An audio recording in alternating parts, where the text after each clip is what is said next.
Welcome to Meet the Boss TV. I'm Anna Gilligan. In this program, I'm at Google headquarters in Mountain View, California, to speak with Leanne Hornsey, a VP of People Operations, about how she manages some of the brightest minds in the world. We really try to make this a place where people want to be. And I have to say, it doesn't happen by accident. It does happen by design.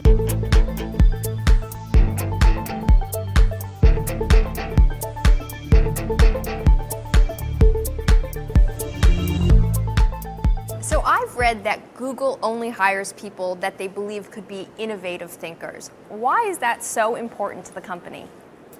Well, I don't think it's quite true to say we only hire people who are innovative thinkers. We certainly only hire people who we consider to be incredible talent. And part of that talent could be about innovative thinking. Could you tell me a little bit about the hiring process at Google? I mean, it's like the holy grail of places to work, and you hear so many legendary stories about how many interviews people had. What is the process? When I was hired 4.5 years ago, I had 14 interviews across 2 different continents, and it really was quite grueling, and it took, several months. Nowadays, we tend to try to limit our number of interviews to between 4, 6 maximum, possibly 8. But the reason that we have so many interviews is that we believe very strongly that we should hire through consensus. So, for example, if I was going to hire you to work for me, I couldn't just make the decision that you seem good and that we could get on. We'd ask somebody who would work for you to interview you and a couple of your would-be peers. So we believe very strongly in making 360-degree decisions around people that we hire. And the reason that we do that is we believe that each and every hire we make is probably the most important people decision that we're going to take. We're very proud of our culture here, and we want to protect it, and we want to make sure that we don't dilute it. So we put a good deal of effort into making sure that everybody we hire would be accretive to the culture. So what is the culture that each employee has to fit into so well? We try very, very hard to not be hierarchical, to be reasonably democratic in our decision making, to be very informal, but formal when it comes to how we do things in terms of our decisions. So we never make decisions on the fly, for example. We always use data, we're always very rigorous in our thoughts, but we're less rigorous and less formal in the way we dress, the way we eat, the way we act. Leanne Hornsey joined Google in 2006 and heads up human resources for the sales arm of the company. Google has become such a phenomenon that its name has become a verb. Now, this presents a unique challenge to Leanne, who has to keep up with its growing staffing needs without becoming bureaucratic. I asked her how she does it and where a lot of companies go wrong when it comes to human resources. I think it's very difficult. I think I'd be lying to you if I said, oh, it's easy. We can scale to 50,000 people and still be innovative and still be creative. No, you have to work at it. You definitely have to work at it. We do lots of things to make sure that we don't become bureaucratic by default.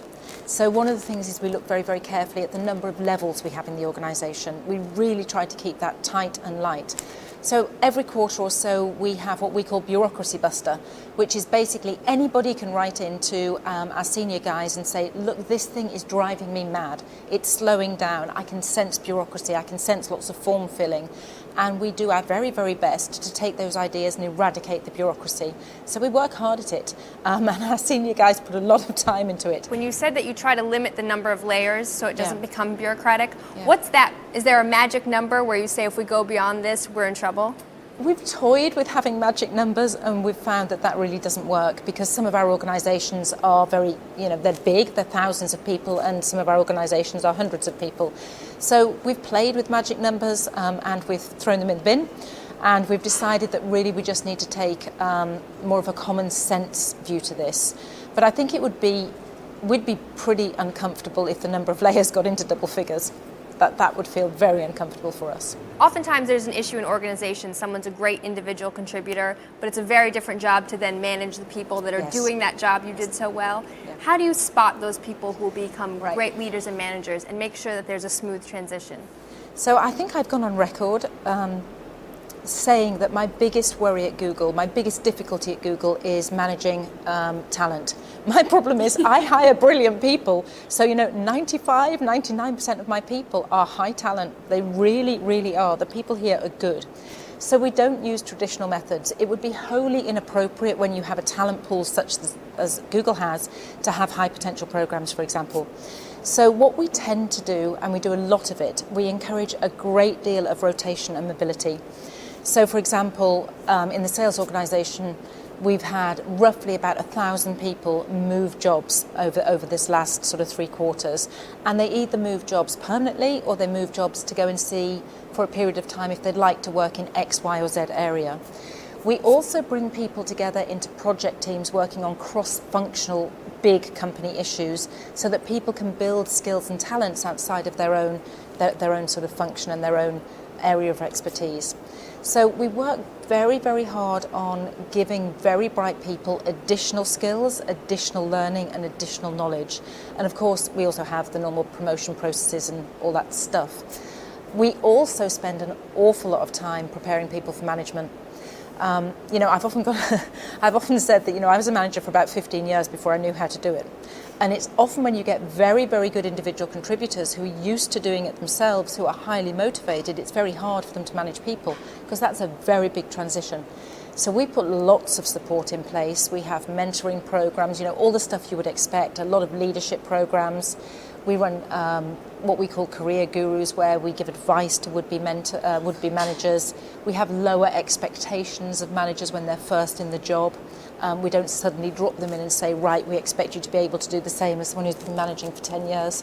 So we recognise very, very clearly that it's quite a difficult transition. And some people don't want to make it. So, for example, in engineering, a lot of people stay as individual contributors and they're perfectly happy with that. And our pay scales and our promotion scales absolutely allow for that to happen.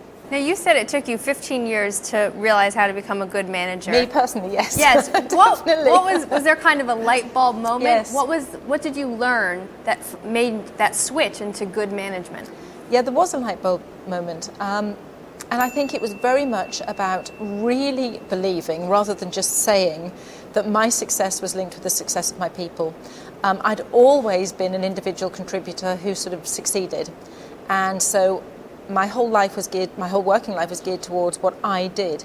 And I had a light bulb moment when I realised it wasn't about me anymore and that my success was absolutely linked to the success of the team.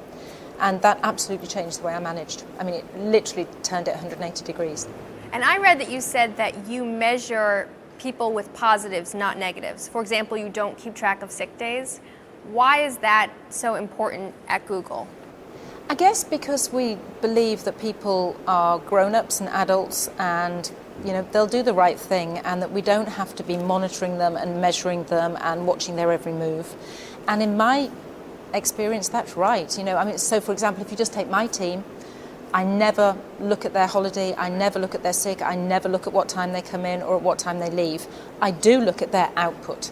That's what I'm interested in. How they get to that output, why should I bother? They're grown-ups. Do you believe in a work-life balance? And if so, how is it encouraged here? Work-life balance is such an interesting subject. Yes, I do believe people need work-life balance. I really do. But I believe it's different for every individual. So I actually think it would be paternalistic and wrong to tell people that they have to leave the office at 3, 4, 5 or whatever, okay? I think people are grown-ups and they have to make decisions for themselves around how they work, when they work. And it's a little bit like how I answered the question earlier. I don't check on my people when they come to work, when they leave work. If people want, so for example, if somebody who works for me wants to go to the dentist or wants to go to the doctor or wants to go pick up their kids or whatever, I don't even notice it and nor would I expect them to ask. So I absolutely feel that we concentrate on output, not on how many hours you're at work. So work-life balance is a different thing to every individual, but yes, of course we care about it and we leave it to the individual to decide. So you keep mentioning this focus on output. Yeah. So how frequent are the review processes and kind of what's the process for that? Everybody in the organisation, and I say everybody, but it never is everybody, right? But the vast majority of the people in the organisation do have quarterly goals. So they'll sit down with their manager and maybe with their team and say, right, this is what I think I'm going to do this quarter. Does it sound right? And let's work out the measures around that. And then every quarter that will be reviewed. And we review it quite formally. We take it very, very seriously. We are a performance-related culture. So the manager will review how the individual's done, sit down with the individual, they'll have a long conversation, and the managers will all get together as well to calibrate how they feel about the whole teams. So we take that process very, very seriously, and it does impact compensation, etc., as you would expect. Now, for several years, Google has topped Fortune's list of the 100 best companies to work for. What are the traits or the characteristics of Google that you think places it so high year after year? So over the last 6 weeks, I've been talking to a lot of people who are new to the company, and I've sat down with them and I've said, what do you like, what don't you like? What did you find that was as you would expect? What did you find that was different? And universally, in 100% of cases, people have said to me, we love the people. So I have to say, and I know I'm utterly boring around this, it comes down to hiring. I think if you hire people who really want to work on shared goals and shared products and shared things, who you feel will be accretive to the culture, it really, really impacts how people feel about the organisation. And of course, we also do a lot of things, so, there's all the stuff that people might consider the fluff, like the free food, like the soft areas, like the fact that we don't check people's working hours or sickness particularly. We really try to make this a place where people want to be. And I have to say, it doesn't happen by accident. It does happen by design.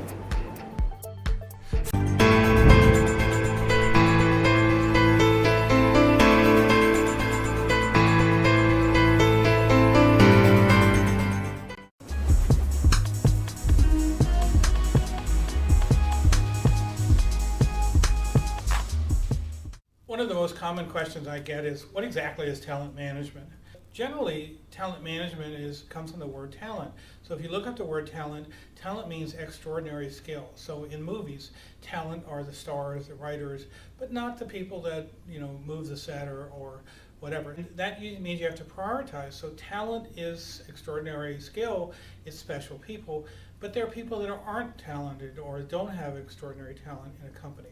So you need to prioritize how HR handles or how talent management handles top talent, top performers, game changers, innovators. If in fact you use it to understand the individual, so talent management, if you do focus on this small group of innovators and game changers, you need to understand them, understand what motivates them, what excites them, understand how to recruit them, how to retain them. So if you use talent management to focus on key functions, on a small number of employees, then it's a good idea. The idea behind talent management is some degree of integration, that we work together. So these important high impact functions are collaborative, the handoffs between them work together. It's pretty easy for you to assume that all functions are the same, but usually it's the function you run. So a lot of people that use the term talent management come from development. They think development is the most important, but actually the data shows that hiring great people usually has a more direct and certainly shorter term impact than training people over a long period. So the integration becomes critical. What functions do I put in talent management, or do most organizations? Usually starts with retention, recruiting, development, and internal movement. Sometimes you put in performance management, but the key is you bring good people in, you keep good people, you make them better, and then you move them correctly. And for example, Michael Jordan was a great basketball player, but he moved into baseball and didn't perform very well. So what are the critical functions in HR? Their talent management. That's a small subset of all of HR. Almost no one puts benefits or compensation in talent management. Why? Because they just haven't proved to have a major impact on the output or the innovation of talent. The best practice here is Google. There's nobody who does talent management better than them. They do it as a science, not as an art. They certainly do prioritize. They certainly do use some of the models that we talk about. Best Buy is another example. They put together a program called Results Only Work Environment, or ROW. Well, how do you manage talent? You increase productivity. That's the output. So by just putting in a ROW environment where people could pick or not to work at the headquarters, stay at home, they found they got a 35% increase in productivity just by managing people different. So what is talent management? You change results as a result of high impact activities and a focus on a few key employees.